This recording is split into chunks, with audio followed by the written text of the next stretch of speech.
Well, I was always very honest when I talked with production about not wanting to go down on a sinking ship. And I felt that Vanderpump Rules, it was at its high. It'd been nominated for Emmys. We had great ratings, but I felt we told the story. And I thought there was some point that it became a little bit more complicated to film. You know, people didn't want to film with each other. The dynamic was broken. It was shattered in so many ways. And I thought it was time to do something new. And I felt that we had many talks about it. The restaurant business is to actually have access to a restaurant. It's a very unusual situation. Most people wouldn't do it or couldn't do it. So the whole restaurant business of them all working together and the nightlife is always fascinating. You could have filmed Vanderpump Rules probably 7 days a week, 52 weeks a year. I mean, because the stories keep going. So I knew we had another group of cohesive people, together that had worked here for years. So I thought, okay, let's put them on camera, see what the network think, and they loved them. But the authenticity was key to me. I didn't want to start again and try and, get a group of people together and have them start working for me. That wouldn't have worked. And also, Gen Z are very different.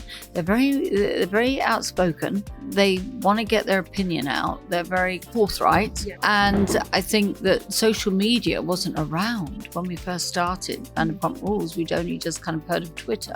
So now they're so used to everything being on camera that cameras weren't really a shock to them, how they were to the first group, because they're always videoing themselves and putting things on Instagram and seeing how they look and got their lights.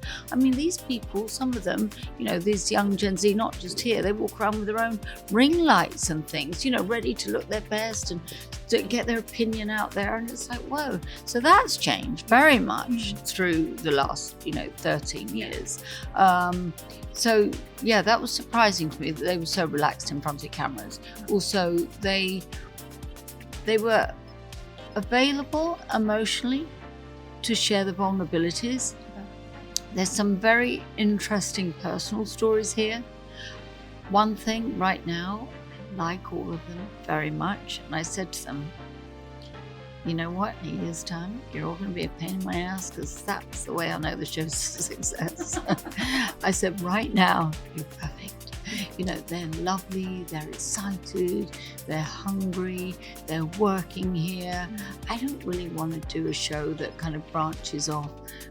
It's about the restaurant business and it's about their lives and how they work together. Yeah. And I think that's a great nucleus to have. So they're there with each other because they have to be, and that drives story as well. Yeah.